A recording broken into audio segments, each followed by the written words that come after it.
People today jump from their jobs or their college to an experience to their entrepreneurship dream. You've gone from jobs to entrepreneurship to back to corporate arena. Yeah. So I think it was driven by a bunch of circumstances, life stages, and like I said, my own need to find answers. As a parent, I started to see answers to a lot of questions which I didn't want to get from my grandmother or somebody else's grandmother. Some mother asking my child showing signs of tummy ache, what should I do? And another mother giving advice. I mean, none of us are doctors. Why would you want to rely on that? But that's exactly what parents were doing. As women founders, it's often heard that raising investment is very challenging and difficult. Would love to hear your side of the story. Yeah, statistics support what you say, right? Like women-led businesses, and especially with both founders being women, are I think under 4% of all funds being distributed. We raised through the pandemics. I don't know if that was the blessing in disguise we had, where we did not have to hear these uncomfortable questions. Fearless leadership to closing deals like a boss. Get ready because today we have Shireen Sultana in the house. Hi Shireen and welcome today to this podcast. I'm very excited to know about your journey from where you started, like textiles to chocolates to now shaping futures. What is that one thread that has tied all these careers together? Hey Devanshi, thank you. That's a very interesting question to begin with. I think the one thread is just my, unquenchable curiosity. I don't know if it's a good thing or a bad thing, but I've just been very curious to learn new things and to learn about new industries. And opportunities that I receive time to time have been supportive of that curiosity. So that really explains the jumps and just serendipity, I think, sometimes. But with each change of this career, it looks like a refresh start. You have to learn about that industry and deep dive, and then customers will be different. So I'm sure there would have been a lot of learnings for you. If you could shed some light for our listeners today. For me, learnings have been immense because it's just that every time I, would enter a new industry, it's a new set of customers, new set of challenges. For example, when I started my career, I started with Mother of Coats, right? So it was a well-entrenched player, been around for over 100 years, largest thread manufacturer in the world. And all of that, right? So the systems are in place, the distribution is in place, the processes are in place. So that was a great starting point. But then from there, I landed into Mars Pet Care, which was, Mars was just trying to find its feet in the pet care business. Prepared pet food was unheard of in India, right? So it was very interesting. Not even a category. It was not. And I mean, it was fun because also the way we would tell retailers that this is safe, even Marwadi vegetarian retailers whose question was like, nahi, nahi, mere to customer bhag jayenge, main yahan pe aise non-veg rakhunga to. So we would tell them, hey, listen, this is how the pack looks. When you open it, it will not smell. This is how it looks. And guess what? This is food grade. So we've actually I've popped pedigree into my mouth and eaten it and shown him how safe it is to have it in a store. So things like that. And it was very interesting. And then, of course, chocolates was a completely new category there. Premium chocolate, right? India was used to a 10 rupee Cadbury Dairy Milk. And here comes a player telling them to pay $50 for what they're calling a premium chocolate. Like, why? Right? People in Mumbai used to say, Singdana ka thodi main 50 rupees dunga. So that's the way people saw Snickers back then. And cold chain was non-existent. Warehousing, logistics was a big challenge. So it was very interesting changes that I went from one job to another, right? And I think I would not, like I was telling you earlier, like if I were to start all over again, I think I would choose the exact same paths most of the time because it was just so much fun, so much learning. And I think early on in your career, that's the best way to go. You're young enough, curious enough, and you absorb like a sponge in those years. And the more you absorb, the more you learn. And I think that's really helping me later on in life now to connect the dots. You spoke about 0 to 1, and that brings me back to this interesting, journey where people today jump from their jobs or their first college to an experience to their entrepreneurship dream. You've gone from jobs to entrepreneurship to back to corporate arena. Yeah. So what changed and how has the shift been? So I think it was driven by a bunch of circumstances, life stages, and like I said, my own, need to find answers and find them quickly. I was a little bit more impatient than I think I should be, but I started in the corporate world as any MBA graduate, dreams in my eyes, sort of the cliches. But after what, 10, 12 years in the corporate, when I became a parent, I took a break when I had my son. And that's when the whole seed, the idea of my startup Kinderpass came into being, because as a parent, I started to seek answers to a lot of questions, which I didn't want to get from my grandmother or somebody else's grandmother, or of social media sites, right? Like some mother asking, my child's showing signs of tummy ache, what should I do? And another mother giving advice. I mean, none of us are doctors. Why would you want to rely on that? But that's exactly what parents were doing, right? Peers and the world at large was doing precisely that. So that prompted me to say that, hey, listen, isn't there a better way to parent? Isn't there a more science-backed way to parent? While there's a lot of ancient wisdom in India, so is there a way to marry the two of them and tell parents exactly what to do? And in today's world, where people are forming their daily lives around apps and products, can we build a habit-forming app which would tell them every single day, hey, listen, do this for 15 minutes with your child, and you're really helping your child grow happier, healthier. That was how it happened. And then, of course, through the evolution of my startup, I reached a point where I realized that maybe, and founder fatigue is real, and I'm living proof of that. I said that, I'm not the best set of people, or we are not the best set of people to grow this business. It needs a different skill set now. And if we do cover the journey, I'll probably walk you through more details there. But that's when I said I want to still build in this space. I want to work in early childhood.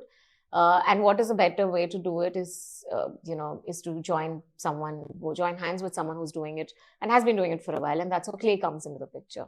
As women founders, it's often heard that raising investment is very challenging and difficult. Would love to hear your side of the story.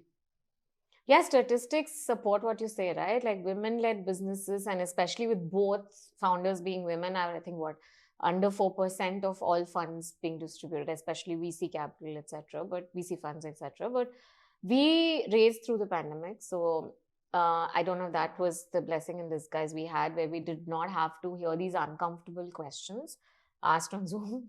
I don't know whether it was the medium that was the savior or it was just the context. But also, I think it worked for us specifically because we turned founders at a slightly later stage in our careers and lives, right? All of the traditional milestones that women founders tend to get questioned about, what if you get married, when you get married, what if your husband doesn't like, what if you have children, when will you have children, when will you have a second child? I heard a lot of these questions have been. Commitment to these life stages. Absolutely. Why not ask these questions to the men founders? I've heard about a lot of these coming. Many of our founder friends have spoken about this, and much worse. We were lucky to not have it. And like I said, maybe it was because we were past those life stages, or because we had, as cringy as it sounds, the pedigree to back us, and maybe the circle that many of these VCs or investors might have been afraid word will spread in. I don't know which of those, but we were lucky to not get it. But I have heard founder friends talk about really nightmarish questions to the point of, what's your husband's say in this? What's your husband's role in this startup? I'm fairly sure these are questions men founders are not asked. While I tend to try to put myself in another person's shoes and try to understand why these questions come. I do get the rationale. Especially, yes, if I'm putting in the money and there are two women founders, and if I'm worried, what if both of them decide to prioritize family over business? But then many founders are dads, very hands-on dads, men. They don't get asked these questions. Nobody asks them, what if your wife decides to work tomorrow? Will you sit home and bring your child up? I'm sure nobody asks them those questions. And I hear this a lot from others. Sad but true part. And I think it's not just as founders, but I think as career-oriented women, there is a lot of... So I like telling people I mentor and young students I speak to, right? That as a woman, you have to work twice as hard to get a seat at the table. It's a fact you have to live with. As a female founder, you have to work 4 times harder, probably. I don't know, but we've been lucky enough. Uniquely lucky, I think, with fundraising. You mentioned getting seat at the table as women leaders. It's like you have to work twice as hard. Have you faced certain such things? I think early on I realized that as a woman, you have to be doubly conscious of how you ask, when you ask, and where you state your ask. So I think that really helped me. If I were a guy, I might have had it easier. I think like I said, right, maybe very early on, I learned that lesson. But I have seen my colleagues struggle. Like I can give you an example once where a peer of mine was trying to make a point, and because she was not as articulate, as clear as maybe the men at the table would have expected, she got shot down very quickly. Multiple times. It's not a one instance thing. Every meeting, this was the pattern, right? So like I tell many young women, right, is what a guy will get, say, with X effort, you will have to put 2 or 3x the effort to get the same thing. And that's something we live with. As much as the men will hate me for saying this, that is the truth of the matter. Right? So you need to be very clear about the mistakes you tend to make as a woman. I'll give an example. Most meetings that I've been in, which has a woman in the women in the audience, if they have a question or a doubt, they'll start with, "I'm sorry, I'd like to ask this. I'm sorry." The beginning is with a sorry, right? And it's a pattern I see meeting after meeting, irrespective of the context, irrespective of the audience. Right? The guys will just unmute and ask. The women will say, "I'm sorry, but I wanted to ask a question. I don't know if it's the right question." We are apologetic even before we've started Even our before we ask, started. right?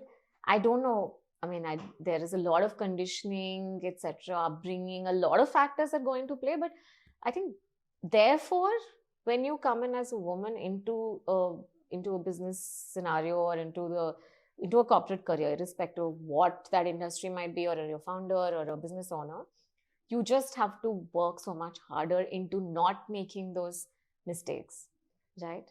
And on top of that, woman leadership role in sales, and that too, early on in your career, you started with an industry which is primarily male dominated.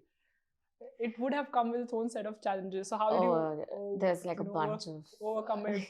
It started at home. Ironically, like when I went and told my parents in the second year that I'm picking marketing, they weren't very happy. They're like, "Oh, why can't you just pick finance? And you could just get a job in a bank and have a very cushy, happy life in a closed door office. Why would you want to pick marketing?"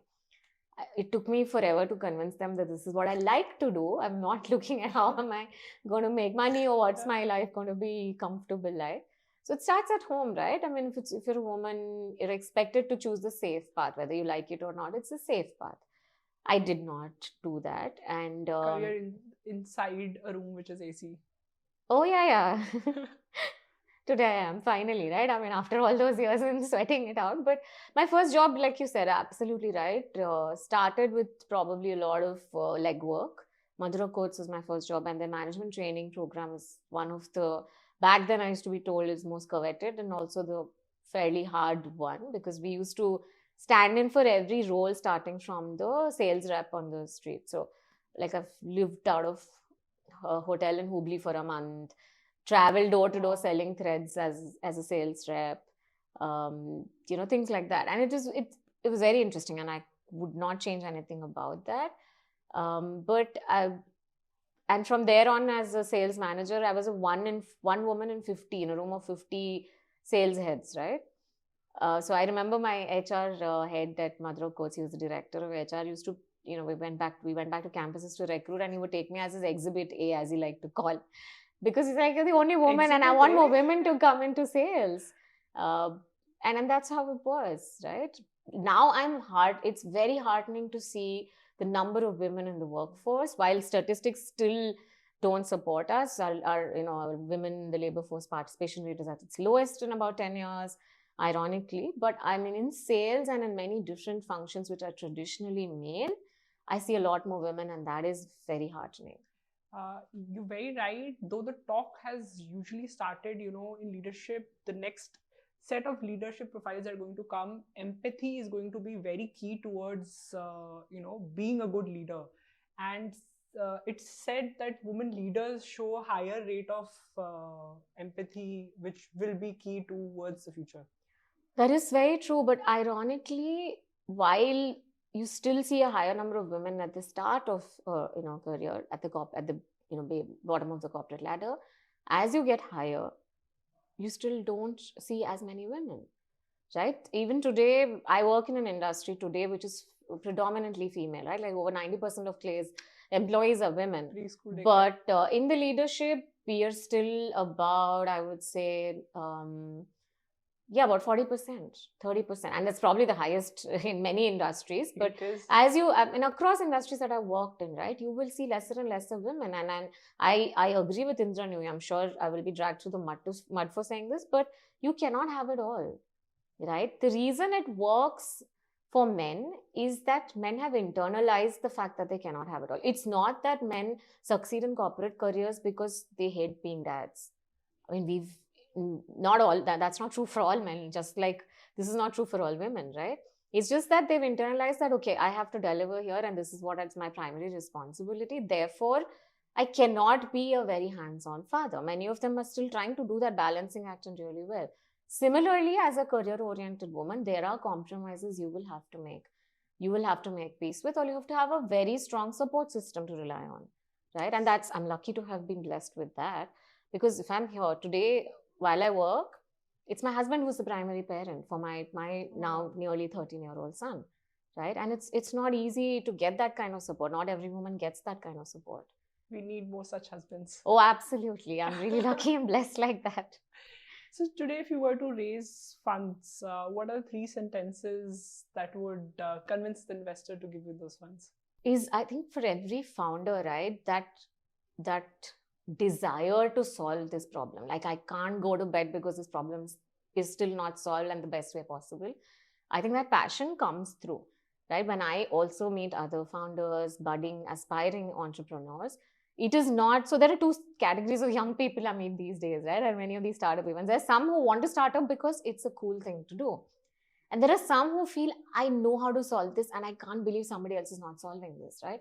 You can tell that difference. So I think number 1 would be, you will find that passion in me to solve this problem for the early years, because I know this is the future and we are doing a great disservice to our own future, right? So that's 1, passion and fire in the belly, as one would call it.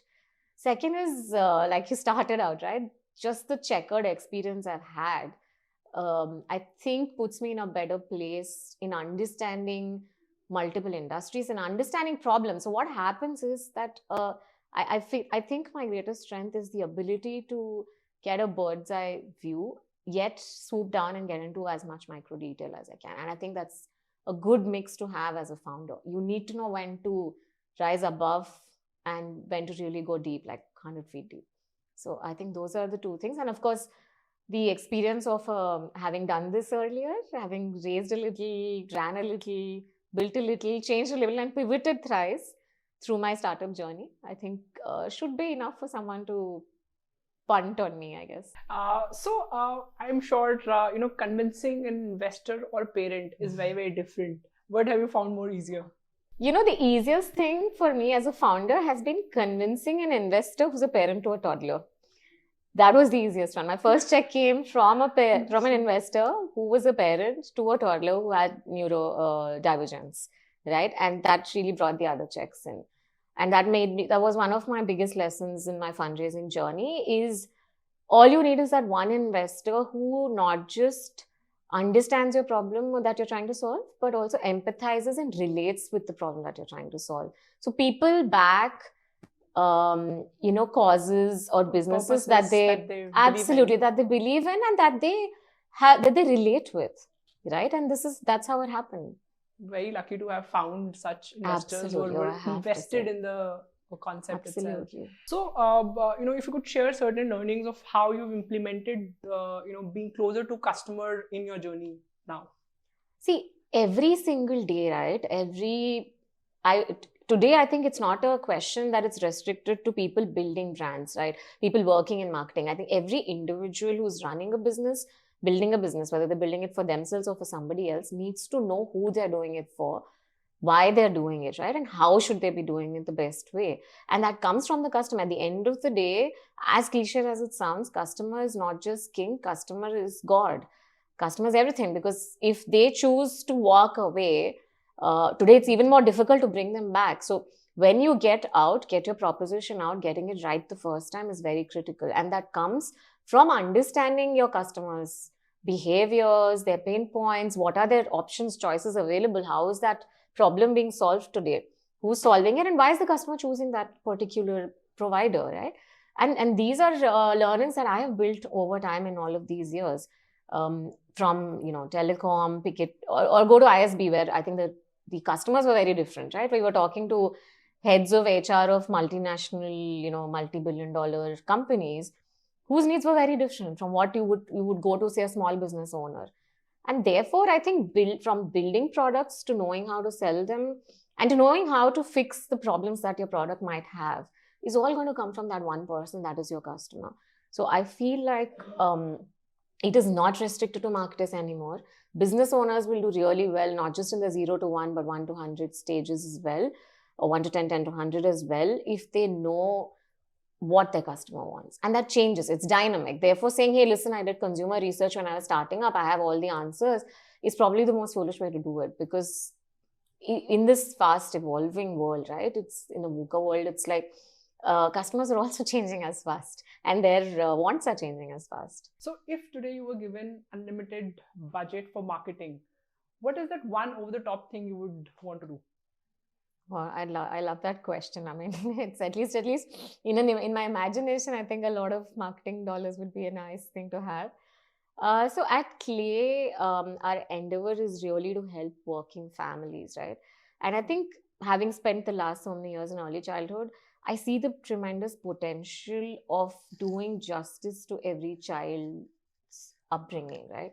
Is to give them an equal opportunity, irrespective of their neurodivergence, irrespective of their financial background, economic background, right? So I would love to have build a product which is Kanmigo meets, a health record meets a lifelong developmental record, right? So it's like one product which every parent has, every teacher has, and every pediatrician has. So as the child grows, we are looking at a whole child, irrespective of whether, like I said earlier, whether if it's a neurodivergent child who comes from a financially backward situation, still has access to the same opportunities that everybody else does, because we know how this child learns, how this child behaves, how this child develops, and we're giving him or her that.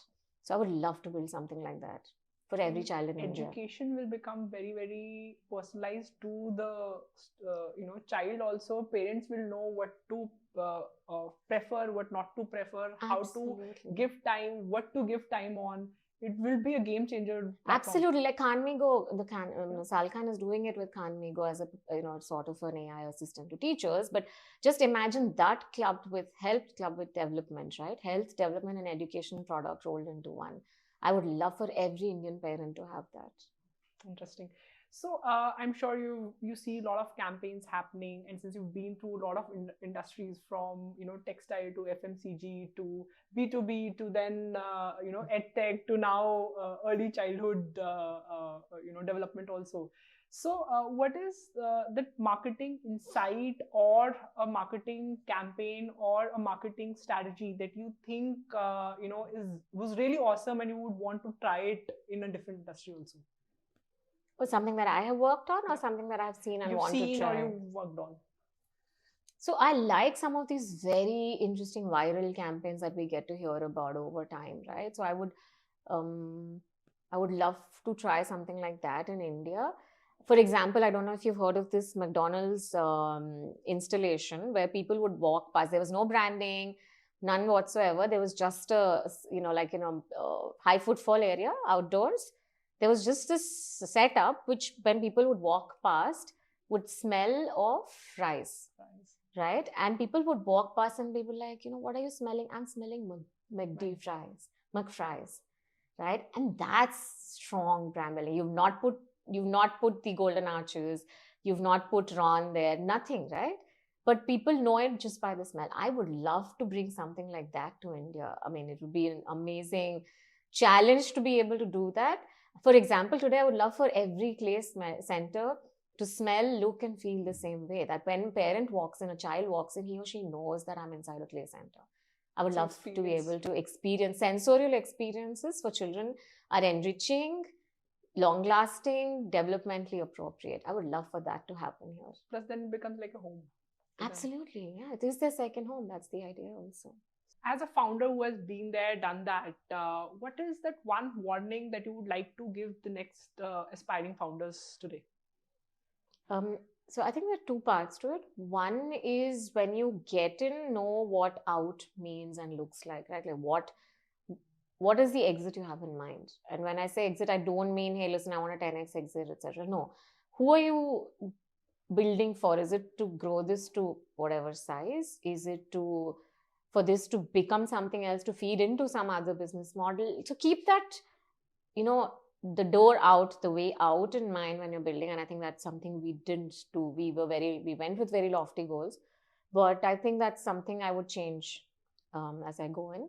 And the other piece is, I think founders do not realize, or aspiring founders don't realize, that it is not about getting your product right. It's not, even as a marketer, as much as I dislike saying this, it's not even about getting your customer. It's about saying that, come what may, I'm going to stick with this, right? It is saying that there will be days when you will feel like I am wasting my life away. There will be days where you will feel miserable. I remember there were days when we would wake up and I would wake up feeling excited about the day. There'd be one bad customer review on Google and I'd feel like crap. And an hour later, we'd have a parent who was in tears saying, my child spoke his first word in 5 years and I'm thrilled and, thanks for this. So it's that roller coaster that you're going to go through. So you really need to know that you go to bed, wake up the next day, it's rinse, repeat, reset. You are responsible for your energy and you need to figure out how you will bring that energy, that same game face, to the business every day. Every day is a new challenge and absolutely, you are the owner of your day. Absolutely, yeah. Super. Which brings us to the next round of our podcast, which is the rapid fire round. So no thinking, just answering. Let me try. One leadership power move every woman should master. Knowing when to put your foot down and ask for what you want. One skill that makes a woman unstoppable in sales. Empathy. Your hype song before a big pitch. Katy Perry's Roar. Oh wow, I love that one too. One thing women leaders are doing better than men right now.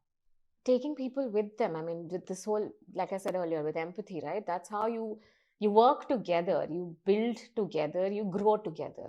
You're not stepping over other people's heads to grow. You're taking them along with you on your journey. And I think that's where we should be going. Interesting. Coffee with any female business leader. Who are you calling next? If I could, I would do Indra Nooyi any day, man. I love the woman. She's everything that I would love to be someday. Her book speaks volumes on this. Absolutely. And it's very game-changing how she has been able to manage both sides and yet... and with a sense of humor. I love that she's just a great mix of confidence, humility, sense of humor, and with the grace to say what she wants to say without sounding aggressive, offensive. I don't know, I could go on about her all day, but yeah. Wow. Most ridiculous career advice you've ever received? Sorry, most ridiculous what? Career advice. I get a lot of advice. I've not taken any. I do what I want to do eventually, so I've ignored it. One piece that I kept getting through my time when I took time off work to bring my child up was, oh my God, you're wasting an IM degree, you're wasting all this education, you're wasting all these years of work and whatever. I ignored it and I'm very happy I ignored it. So I don't think I take advice too well. If you had to swap careers for a day, what's your dream job? A librarian, and I've always wanted to be one. Interesting. Why a librarian, I mean? I love to read. I mean, for me, my unwind is to go to a bookstore and walk around the aisles, looking at books, smelling books. If I could get a coffee on the side, even better. So I would love to do that. What is the last book that you read? Currently reading this book called Supremacy by Parmi Olsen. It's about how ChatGPT and AI came to be. It's very interesting. I'm like about 100 pages down. And it reads like a work of fiction. So I'm quite excited reading it. Yeah. Interesting. Now that is going on my reading list next. Glad I could help. Great. Shireen, thank you so much for sharing such beautiful insights today with us. We came here to hear these insights. We stayed for the fire, and we're leaving this today with the master class in leadership, hustle, and flawless execution. You're being very, very kind, Devanshi. I just enjoyed having this chat with you, from one woman to another, someone who's building her own business and doing it so well with so much panache. So it was an awesome conversation. Thank you for the opportunity. Likewise, and to all our listeners, if this hit you different, there's more from where that came from. Hit subscribe and keep following us for the next episode of Whoa, That Was Good.